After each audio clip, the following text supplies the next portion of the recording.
Šiandien istorikė Aistė Petrauskienė aktoriui Pijui Norijauskui pasakos apie iškilaus partizano Konstantino Bajerčiaus, turėjusio Garibaldžio slapyvardį, gyvenimo kelią. Jis yra vienas iš 8 žmonių, kuriuos partizanų vadų susirinkimas įvertino aukščiausiu apdovanojimu – Laisvės kovos karžygio vardu. Ačiū Pijau, kad šiandien su manimi leidėsi keliauti partizanų keliais. Ir kiek neįprasta, nes mūsų keliai šiandien mūsų atvedė ne į mišką, kaip galbūt labiau įprasta, kalbant apie partizanus, o mes atvažiavom į Alytų, į patį miestą. Ir štai stovim, atrodo, prie gražaus šiuolaikinio namo.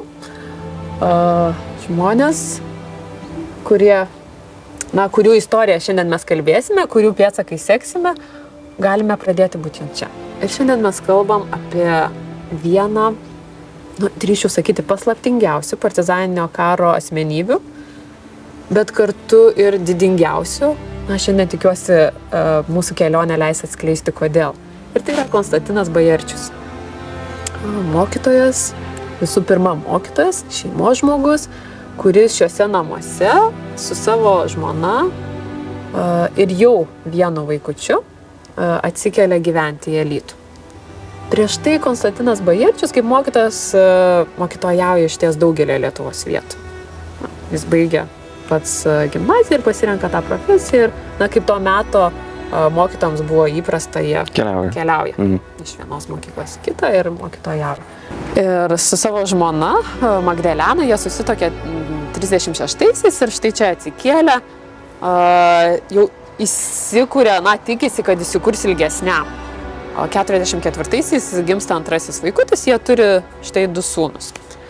Žmona taip pat yra mokytoja, yra istorijos dalyko mokytoja, o Konstantinas Bajerčius jau čia pradėjęs mokytojauti, dėstytojauti, gal net galėtumėm sakyti, nes Alytaus mokytojų seminarijoje jis moko lietuvių ir literatūros kalbos. Tai ši istorija, Bajerčiaus istorija mums, byloja arba atskleidžia tą tokią asmenybės kitoniškumą partizaninio karo pasakojime tame, kad jis įsitraukė į partizaninį pasipriešinimą ne su uniforma, ne su ginklu, o žmogus, kuris turėdamas tą talentą rašyti, išties jis yra išleidęs ne vieną knygelę, tai nėra tik mokytojas, kuris moko lietuvių kalbos, jis išleido ne vieną knygelę ir poezijos, ir prozos. Jis nusprendžia kovoti toks kaip to meto išties šviesuolis, inteligentas, tai ko trūko partizanams labai viso partizaninio karo metais, išties ko jie sakė, kur mūsų inteligentija, tai Bajerčius štai yra tas pavyzdys, kuris ateina galėdamas rašyti, kurti, tą irgi tai padaro, remia partizanus kiek gali, bet į mišką nepasitraukia slapstytis.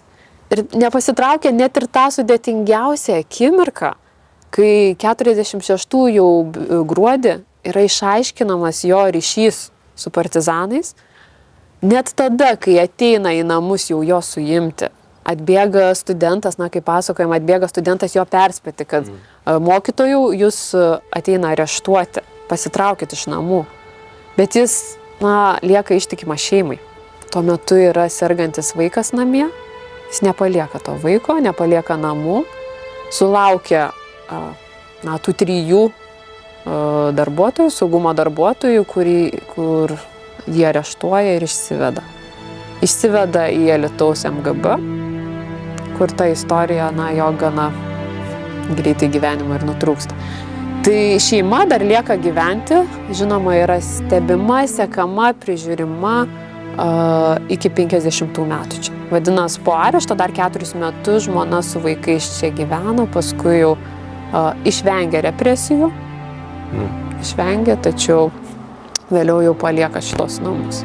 Bajerčius, jeigu yra šiaip paskaičiuojant jo metus, jis yra 1903 gimimo. Šiaip dar galima truputį, praplėsti jo gyvenimą, kad tai žmogus toks, nesutikęs buvo už žmogaus teisės, už žmogaus vertybės, už orumą ir viskas, kas prieš, jam buvo priešinga. 26 metais Lietuvoje perversmas Smetonos, jis kritikuoja tautininkų valdžią, jis kritikuoja tą perversmą, už tai 29-ais jis atsėdi Varnių koncentracijos stovyklų. 9 berods mėnesius, jis ten atsėdi, yra nubaudžiamas, tu eini prieš sistemą. Tada prasideda karas, vokiečių okupacija, jis įsitraukia taip pat į pogrindines organizacijas prieš vokiečių visą šitą okupaciją ir leidžia spaudą pogrindinį ir panašiai. Ir tada 44-aisiais lygiai taip pat palaiko ryšius su šito krašto ir pietų Lietuvos srities pagrindiniu vadu Juozu Vitku Kazimieraičiu. Ir Vitkaus žūties dieną saugumas netgi randa laišką būtent Garibaldžiui, jo slapyvardis buvo Garibaldis, Garibaldžio slapyvardžiu rašytą laišką, dokumentą. Tai, matyt, suvokė, kad jis bus tarp tų savo plačių žinių, tokių ryšių turėjimo, jis galės, būdamas mieste, padėti susisiekti tiesiog miške veikiantiems partizanams. O kaip jiems sekėsi slėpti, ar neslėpti, nežinau, visą tą veiklą derint su šeimyniniu gyvenimu? Vis tiek, ar šeima matė jo tą veiklą, ar nelabai? Vaikai iš tikrųjų dar buvo mažamečiai. Tai nuo 44, vienas tik gimęs, kitas 5-6 metai. Tai vienų istorikų teigimu, kad šeima apie tai nieko nežinojo, tai buvo visiškai slapta, tuomet tikėtina, kad tas visas jo pogrindinis veikimas veikia labiau darbovietėje, seminarijoje, kur buvo išties tų pačių nuostatų, laikysenos tos pačios mokytojai. Partizanas Lapukas, tai kaip sakoma, pateisino tą vardą. Nes tikrai taip slėpė, kad niekas nežinojo, šeima nežinojo. Ir kai, reiškia, jau buvo tas, sakykime, 46 metų gruodžio 7 diena, jau tas šeštadienis, kai atėjo jo paimti, 3 KGBistai, prieš tai mokytojo atsiuntė seminaristą į namus, kad jį įspėtų, kad pasakytų, kad tu gal slėpkis, gal tavęs ateis jau greitai paimti. Ir jisai pasakė, aš niekur neisiu. Jisai pasiliko laukti, žodžiu, kol atėjo, jį išsivedė.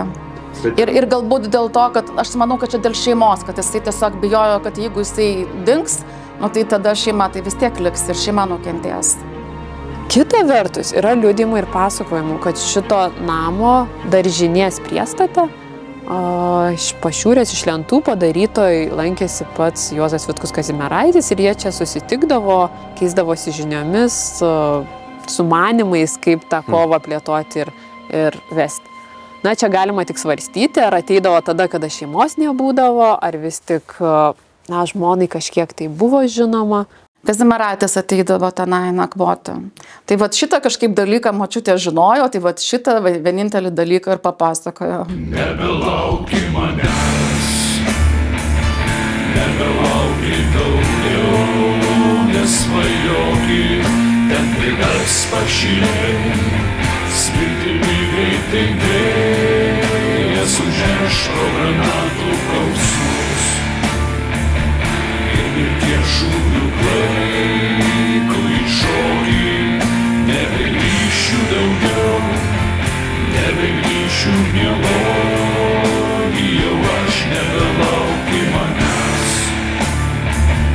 nebelauki daugiau, nesvajoki, ten prigars pašiliai, smirtimi greitai vėjas užneš pro granatų kausmus.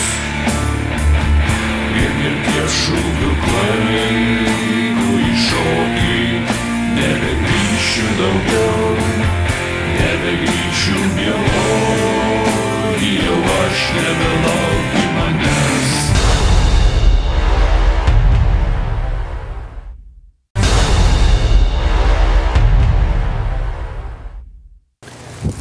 Kodėl prie muzikos mokyklos atvažiavom dabar? Gal buvo ir muzikos mokytojas? Tai mes esam dabar prie Alytaus muzikos mokyklos, bet tuo metu, kai Bajerčiaus istorija vyko, buvo Alytaus MGB pastatas. Skaudi, žiauri, skausmo, kraujo pilna vieta. Ir būtent, kai kalbėjom prie jo namų, kur 46 gruodžio 7, jis yra areštuojamas, sulaikomas. Ir va taip įsivaizduoti, mums jis miškeliu yra atvedamas, 3 saugumiečių yra atvedamas į čia esantį MGB kalėjimą. Atrodo, partizaninio karo metų įprasta praktika. Areštuojamas, tardymai, virtinė, paskui teismai, saugumas, lageris ir panašiai. Bajerčiaus gyvenimas kitaip. Jis yra stipriai kankinamas ir būtent nuo kankinimų, nieko neišdavęs, jis tą pačią naktį miršta. Ir tada jau yra liudijimai, jo mokinės liudijimai, kaip jinai už sienos girdi dar vaitojanti, jį iš skausmo vaitojanti, o jau po to kieme yra matomas jo mirusio kūnas atremtas į medį ir šalia iškasta duobė. Artimiesiems ta mįslė liko, kur yra jo kūnas, šiandien yra nežinoma vis dar. Tikėtina, kad saugumo kieme nužudyti ir būdavo užkasami. Įvyko greitas tardymas, galbūt dėl to, nes čia yra tiesiog liudininkų parodymai, kad užėjo kalba apie Hitlerį ir Staliną tardymo metu. Ir Bajerčius pasakė, kad jie abudu yra vienodai blogi, ten jau aišku kitais žodžiais. Ir tardytojus tai aišku įsiutino, kai Stalinas buvo prilygintas Hitleriui. Ir jau jį tada mušė, atidaužė jam šonus, kepenis, įmetė tada jau tą karcerį. Ir tenai jau jisai pasakė buvusiems jau prieš tai ten įmestiems kaliniams, kad sako, aš mirsiu, sako, man atmušti yra kepenis, perduokit mano šeimai, žodžiu. Tai va ir jisai mirė, kitą rytą mirė. Sunku šiandien pasakyti iš ties, kas buvo tas pagrindinis motyvas nukankinti, taip nukankinti, mirtinai žmogų, bet ar tai buvo asmeninių sąskaitų suvedinėjimas, vėlgi partizaninis karas dėja, terpė, kurioje ne vienas tą darė. Kada šeima sužinojo, kad senelis jau yra miręs? Kad žuvęs senelis yra? Po kurio laiko tik tai. Močiutė neždavo į kalėjimą maistą, nors ir patys nelabai ką turėjo valgyti. Alytaus seminarijos mokinės neždavo megztukus, mezgė kojas, mezgė šiltas, neždavo, viską priimdavo. Tik tai jau vėliau kažkoks įtarimas kilo. Močiutė važiavo į Vilnių, jau čia naisė ieškoti, kur jisai yra iš tikrųjų. Ir Vilniui čia per pažintis, Čiurlionytė padėjo Jadvyga prieiti jau prie ten tų prokurorų ir jinai tada jau sužinojo, kad jis yra miręs. Ir kai sužinojo, kad miręs, sako, kur jis yra palaidotas. Ir tas prokuroras sako, a vam ne vsi ravno, na kladbiščia. Ir viskas. Na taip. Mes turim partizanus, kurie duoda priesaiką ir kurios sulaužimas, yra arba ten pasižinoma, gyvam nepasiduoti. Jeigu tave jau paėmė saugumas, partizanai buvo parengę, kaip laikytis tardymų metu, instrukciją, kaip jiem elgtis. Ir tas visą tą žinodami, mes matom visai kitokį atvejį, kuris yra perspėjimas, kad jau ateina į tavo namus pavojus, tau gresia. Dažniausias atvejis, tikrai 1000 atvejų, perspėtas būsimas partizanas išeina į mišką. Ir šiuo atveju matom visai kitą atvejį. Žmogų, kuris yra perspėjimas, kad tau gresia pavojus. O jis, oriai, išdidžiai sulaukia tų saugumiečių, kurie ateina jį areštuoti. Ir viena vertus galėtume vadinti tai naivumu, nes žmogus matyt tiek tiki, kad jis bus tardomas. Taip, jie tuo metu jau tikrai žino, kaip yra tardomi ir kas gresia patekus į saugumo rankas. Tai arba jis tikėjosi, kad tikrai nieko neišduos. Tuomet mums atsiskleidžia be galo stiprios asmenybės, tokio užsispyrimo, ryžto, išdidumo kažkokio pavyzdys. Bet gal ir čia iš ties galima pabrėžti, akcentuoti, kodėl mes kalbam apie Bajerčių. Šiandien būtent išskirdami pačių partizanų, Bajerčius yra apdovanojamas laisvės kovotojo Karžygio vardu. Tai yra aukščiausias partizanų apdovanojimas. 8 partizanams per visą tą partizaninį laikotarpį, nuo 49-50, yra suteikimi 8 asmenims ir tik Juozui Lukšai gyvam dar esant. Bajerčius yra vienas iš tų asmenų.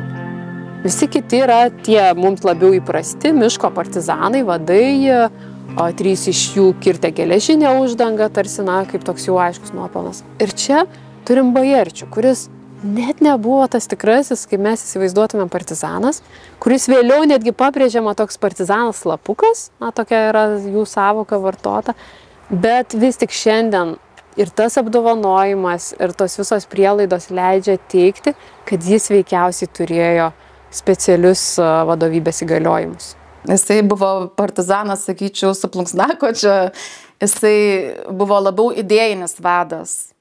Ir kai išėjo iš tos pačios seminarijos, Alytaus mokytojų seminarijos, išėjo Ramanauskas, tas pats Kulikauskas minėtas, ar ne, daktaras, dar keli išėjo partizanai, jisai žinojo, bet kad jie išeina, jis viską žinojo, bet jisai pasirinko kovoti ne su ginklu, jis pasirinko gyventi legaliai ir kovoti va taip va.